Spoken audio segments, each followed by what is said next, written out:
오늘은 마태복음 3장 9절 말씀을 가지고 스스로 영적 과신에 빠지지 말라.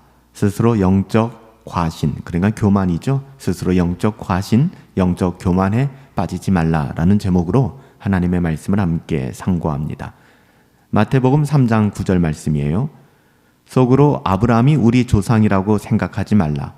내가 너희에게 이르노니 하나님이 능히 이 돌들로도 아브라함의 자손이 되게 하시느니라. 아멘. 우리는 신앙생활을 하면서 때때로 우리 자신을 너무 과대평가하거나 스스로를 과신하는 그런 함정에 빠질 때가 있어요. 오늘 말씀을 통해서 우리는 우리의 신앙을 점검해 볼 필요가 있습니다. 영적인 교만함과 영적인 과신이 얼마나 위험한지 몰라요. 이건 치명적인 오진입니다. 내 영혼을 잘 파악하지 못한 거예요. 오늘 본문에서 세례 요한은 아브라함 자손이라는 특권에 의존했던 당시 이스라엘 백성들에게 아주 강력한 경고를 보내고 있습니다. 너희 속으로 아브라함이 우리 조상이라고 생각하지 말라는 거예요. 이스라엘 백성은 자신들이 아브라함의 후손이라는 이유로 스스로를 하나님의 백성이라고 확신했습니다. 그러나 그들이 진정 아브라함처럼 하나님을 사랑하고 순종하는 삶, 믿음의 삶을 살았을까요? 그렇지 않았다는 것이죠. 세례 요한은 혈통으로나 전통으로만 하나님 나라에 들어갈 수 있는 것은 아니다. 그것이 하나님 나라를 보증하는 것은 아니다. 라고 분명히 증언하였습니다. 스스로의 영적인 상태를 점검하라고 촉구하고 있는 거예요. 영적인 과신은 정말 위험합니다. 혈통과 전통, 나의 그 어떠함을 의존하는 것은 바로 이것이 영적인 과신이거든요. 이스라엘 백성은 아브라함의 자손이라는 그 사실, 육체적으로는 그렇죠. 이 사실 하나로만 자기들이 안전하다라고 착각했습니다. 요한복음 8장 39절에 그들이 대답하여 이르되 우리 아버지는 아브라함이라 하니 예수께서 이르시되 너희가 아브라함의 자손이면 아브라함이 행한 일을 하거니와. 다시 말하면 그 정체성이 그들이 무엇을 하는가에 달려있는 것인데 혈통으로나 육정으로 이것만 자랑하는 것이죠. 내가 교회 다니는데요. 내가 세례받았는데요. 제가 이것을 알고 있는데요. 그런데 너희는 무엇을 행하고 있니? 예수님이 물어보고 계신 거예요.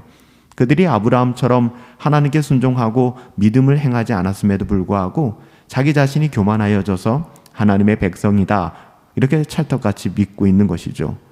오늘날에도 우리는 교회에 출석하고 믿음의 가정, 신앙의 가정 출신이며 교회에 여러 가지 봉사활동을 한다는 이 외적인 것을 가지고 우리의 구원을 과신할 때가 있습니다. 착각할 때가 있다는 것이죠. 하지만 하나님께서 보시는 것은 우리 마음의 중심입니다. 또 삶의 열매이죠.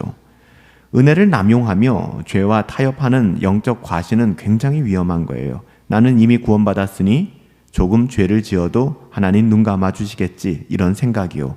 하나님의 은혜를 크게 오해한 교만함입니다.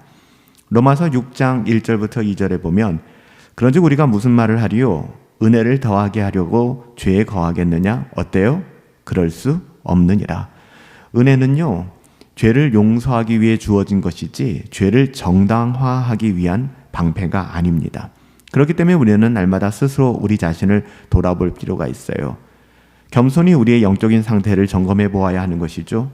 우리 자신의 신앙을 우리의 어떠함으로 과신하지 말고 오직 날마다 하나님의 말씀에 비추어 점검해 보아야 하는 것입니다. 고린도후서 13장 5절에 보면 너희는 믿음 안에 있는가 너희 자신을 시험하고 너희 자신을 확증하라. 스스로를 돌아보고 내가 진정 하나님 앞에서 올바른 믿음 안에 있는지를 확인해 보아야 한다는 것입니다. 하나님께 순종하며 삶의 열매를 맺어가야 한다는 것이죠. 하나님은 우리의 행위로 구원받게 하시진 않아요. 하지만 구원받은 자에게는 반드시 믿음의 열매가 나타나길 원하시고요. 나타날 수밖에 없는 것입니다. 행함과 믿음은 분리될 수 없는 거예요. 야고보서 2장 17절 말씀에 보면 이와 같이 행함이 없는 믿음은 그 자체가 죽은 것이라. 믿음은 우리의 삶 속에서 반드시 열매로 드러나게 되어 있습니다. 이것이 하나님께서 기뻐하시는 모습이죠. 거짓된 평화를 추구하지 마세요. 이만하면 됐다. 세상과 어울려 세상이 주는 평화와 여러분들 멍에를 같이 매지 마십시오.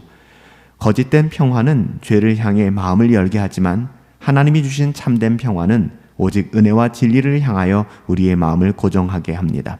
예수님께서 요한복음 14장 27절에서 평안을 너희에게 끼치노니 곧 나의 평안을 너희에게 주노라. 여러분, 세상이 주는 평안이 아니라 하나님이 주시는 평안을 누리십시오. 우리는 영적인 교만함과 영적인 과신에 빠져서 우리가 잘못된 신앙생활을 하고 있지는 않은지 우리 자신을 끝없이 돌아보아야만 합니다. 아브라함의 자손이라는 사실에 의존했던 이스라엘 백성처럼 혹시 우리는 신앙생활의 외적인 요소로 우리 스스로를 속이고 있지 않는가? 그 신앙생활의 외적인 요소들이 바로 우리 자신을 과신하는 거잖아요. 겸손히 우리의 신앙을 점검해 봅시다. 참된 은혜와 순종의 자리로 돌아갑시다. 하나님 앞에서 겸손히 서서 말씀과 기도로 우리 자신을 돌아보며 하나님의 거룩한 열매를 맺는 그런 삶을 살아갈 수 있게 되기를 예수님의 이름으로 축복합니다. 살아계신 아버지 하나님, 우리 스스로 우리의 어떠함을 따른 영적 과신에 빠져 교만하여져서 스스로 괜찮다, 나는 안전하다 그리 여기지 아니하도록 우리의 영혼에 은혜를 더하여 주시옵소서.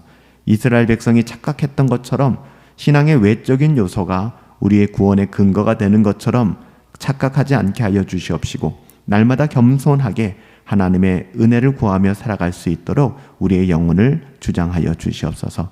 영적인 과신의 위험에서 돌이키게 하시고 날마다 겸손히 주님 따라가기를 소원하옵고 예수님의 이름으로 기도하옵나이다.